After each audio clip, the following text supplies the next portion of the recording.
আজ এমন একটা আজব ঘটনা ঘটেছে যা শুনে আপনাদের মাথা ঘুরে যাবে। তো দেরি না করে চলুন শুরু করা যাক আজকের ভিডিও।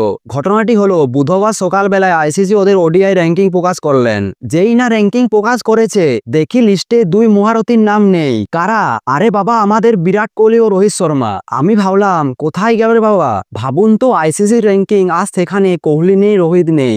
মানে এটা তো অনেকটা বিরিয়ানির মধ্যে থেকে আলু আর মাংস বাদ দিয়ে শুধু ভাত খাওয়ার মতো। আরে বাবা, গত সপ্তাহে রোহিত ছিল 2 নম্বরে আর কোহলি ছিল 4 নম্বরে। দুজনে দিব্যি খেলছিলেন, কেউ অবসর ঘোষণা করেননি। হঠাৎ করে ওনারা কোথায় গেলেন? নাকি আইসিসি ভুল করে ওদের র্যাঙ্কিং থেকে নয়, পৃথিবী থেকেই বাদ দিয়ে দিলেন?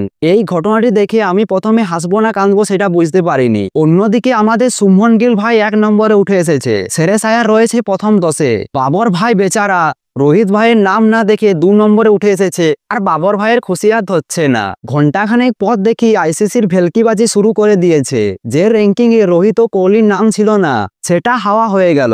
নতুন একটা লিস্ট এলো, তারপর দেখি ওনাদের নাম আবার হাজির। এবার আসল মজাটা শুনুন। প্রথম লিস্টে লেখা ছিল র্যাঙ্কিং আপডেট করা হয়েছে 19শে আগস্ট, আর রোহিত ও কোহলি যখন ফিরে এলেন তখন দেখি আপডেটের তারিখ বদলে হয়ে গেছে 10ই আগস্ট। মানে আইসিসির কাছে টাইম মেশিন আছে, তারা সময়কে 10 দিন পিছিয়ে দিয়েছে। আইসিসি যদি এই টেকনিক বাজি আমাদের দিত তাহলে তো আমাদের রেজাল্ট খারাপ হলো আমরা 10 দিন পিছনে গিয়ে আবার পরীক্ষা দিতে পারতাম। এবার আসি আইসিসির নিয়ম কানুনের কথায়। তাদের নিয়ম অনুযায়ী কোনো ক্রিকেটার 9 থেকে 12 মাস কোনো ফরম্যাটে না খেললে তাহলে তার নাম র্যাঙ্কিং থেকে বাদ পড়ে যাবে। রোহিত ও কোহলি চ্যাম্পিয়ন ট্রফির ফাইনাল খেলেছেন 9 মার্চ, তারপর থেকে ভারতে কোনো ওয়ানডে ম্যাচ খেলেনি। মানে 5 মাস তারা খেলার বাইরে। তাহলে তো তাদের নাম র্যাঙ্কিং থেকে বাদ পড়ার কোনো প্রশ্নই আসে না। তাহলে এ কেন আজব কাণ্ড ঘটলো? আমার তো মনে হচ্ছে আইসিসি কোনো কর্মচারী ঘুমের ঘরে র্যাঙ্কিং এর বাটন টিপে দিয়েছে, আর যখন ঘুম ভেঙেছে তখন দেখেছে একই সর্বনাশ করে ফেলেছে। অথবা আইসিসির র্যাঙ্কিং টিম একটু ছুটি কাটাতে গিয়েছিল,